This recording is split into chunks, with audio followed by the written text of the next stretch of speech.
रमता राम जपो रे प्राणी, अब तो सुन ले राम कहानी।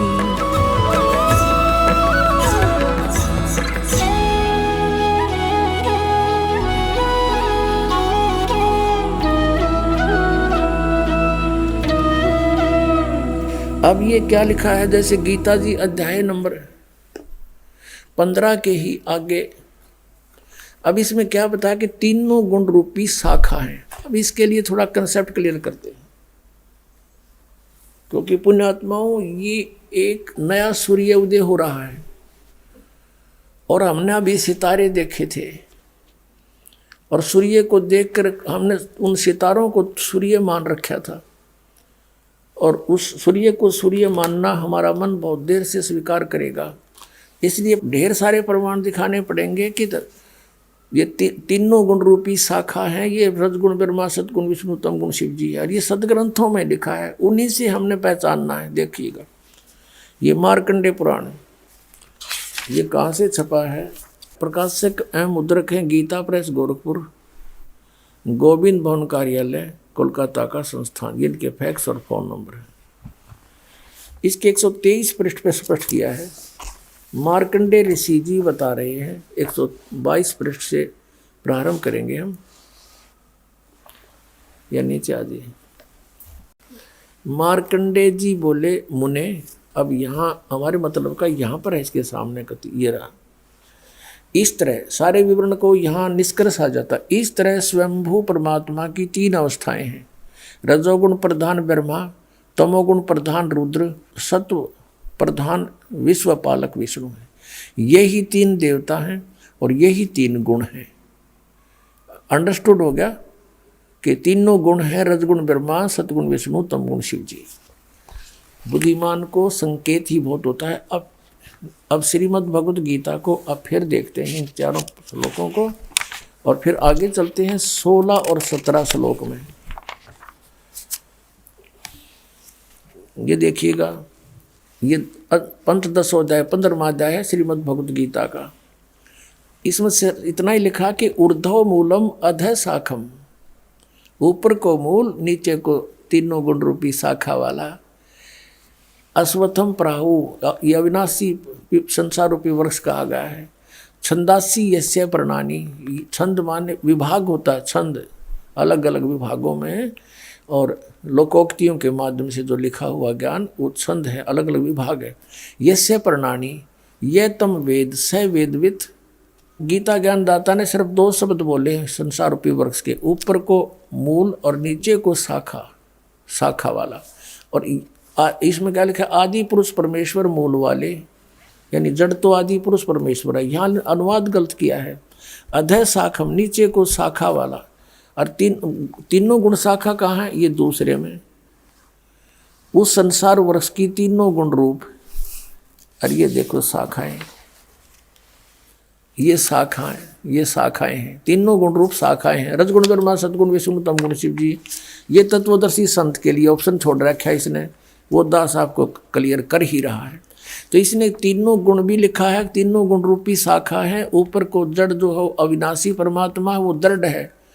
बस इससे ज़्यादा कहता मैं नहीं जानता। और इसमें स्पष्ट किया है कि उस संसार रूपी पीपल के वृक्ष को अविनाशी कहते हैं, वेद जिसके पत्ते कहे गए हैं। और उस संसार वृक्ष रूप वृक्ष को जो व्यक्ति, जो पुरुष मूल सहित तत्व से जानता है, स वेदवित, वह वेद के तात्पर्य को जानने वाला है, अर्थात वो तत्वदर्शी संत है। ये पहचान भी बता दी। चौथे अध्याय के 32 और 34 का यहाँ कंसेप्ट क्लियर कर दिया। अब दूसरे में 15वें अध्याय के दूसरे में उस संसार वृक्ष की तीनों गुण रूप, रजगुण ब्रह्मा, सतगुण विष्णु, तमगुण शिव जी रूप शाखाएं, विषय पर वाला यानी विकारों वाली शाखाएं हैं। और अध्याय माने नीचे, ऊपर और नीचे फैली हुई है, सर्वत्र नहीं है। ये गलत लिखा है इन्होंने। अब मनुष्य लोक में कर्मों के बंधन में बांधने वाली कर्म के अनुसार सबको यहाँ संस्कारवश रोके रखने का भी मुख्य कारण ये तीनों गुण, रजगुण ब्रह्मा, सतगुण विष्णु, तमगुण शिव जी ही हैं, ऊपर और नीचे व्याप्त हैं। अब तीसरे में कहा है कि इस संसार का स्वरूप जैसा कहा है गीता ज्ञानदाता भी हाथ खड़े कर देता है, वैसा यहाँ विचार काल में तेरे मेरे डिस्कशन में गीता के ज्ञान में नहीं पाया जाता। मैं नहीं बता पाऊंगा, क्योंकि न इसका आदि है और न इसका अंत है, तथा इसकी अच्छी प्रकार स्थिति नहीं है, न ही इसकी अच्छी प्रकार स्थिति। ये कदम मैं नहीं जानता इसको, इसीलिए उसके लिए तो वो कठिन है। इसलिए इस सुविरड मूलम यानी अविनाशी मूल रूपी पूर्ण परमात्मा वाले इस पीपल के वृक्ष, संसार रूपी वृक्ष को असंख्य शस्त्रेन दृढ़ेन, असंख्य शस्त्रेन, दृढ़ माने बिल्कुल जिसमें कोई मीन मेख नहीं, ऐसा वो ज्ञान है तत्व ज्ञान। और तत्व ज्ञान रूपी शस्त्र द्वारा काटकर इन्होंने वैराग्य रूप शस्त्र लिखे। इतना ही ज्ञान था इसका, इन अर्थों का कहीं ये कोड वर्ड है इनका, जिसकी बुद्धि वहीं सेट कर लेते हैं। ये तत्व ज्ञान रूपी शस्त्र द्वारा काटकर अर्थात उससे समझकर। अब ये चौथा 15वें अध्याय का चौथा।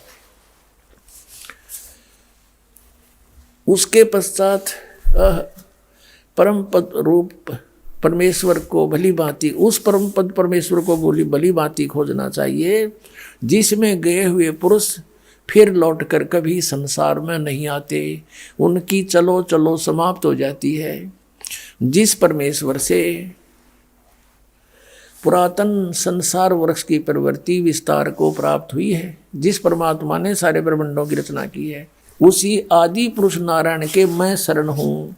गीता ज्ञानदाता कहता है कि मैं भी उसी की शरण हूँ, मेरा भी वही पूज्य देव है।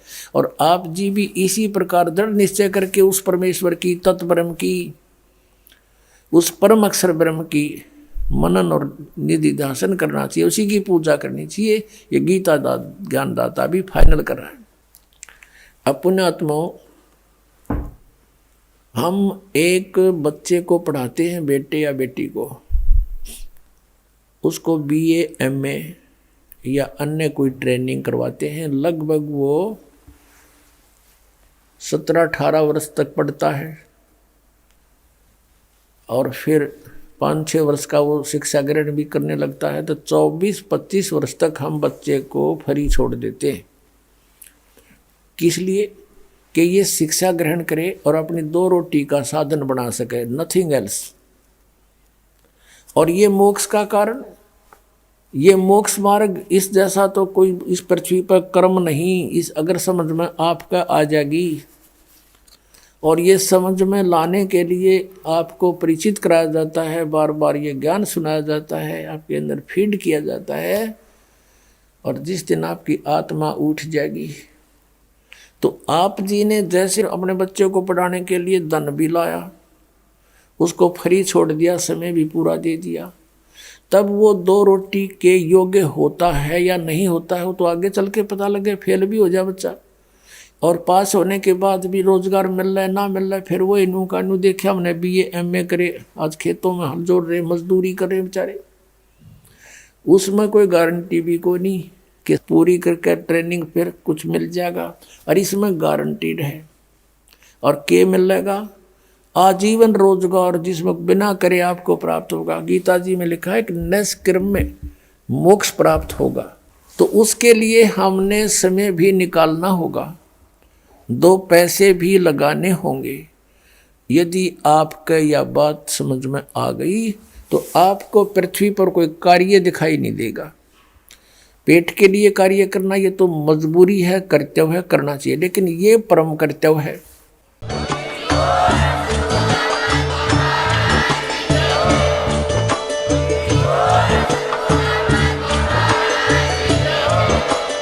आप सुन रहे थे जगत गुरु तत्वदर्शी संत रामपाल जी महाराज जी के मंगल प्रवचन। अधिक जानकारी के लिए विजिट कीजिए हमारी वेबसाइट www.jagatgururampalji.org। संत रामपाल जी महाराज जी के शुभ आशीर्वाद से पूरे विश्व भर में 500 से भी ज्यादा नाम दीक्षा केंद्र हैं, जिन पर संत रामपाल जी महाराज जी द्वारा ऑनलाइन निशुल्क नाम दीक्षा दी जा रही है। अपने नजदीकी नाम दीक्षा केंद्र का पता करने के लिए संपर्क करें 8222880541।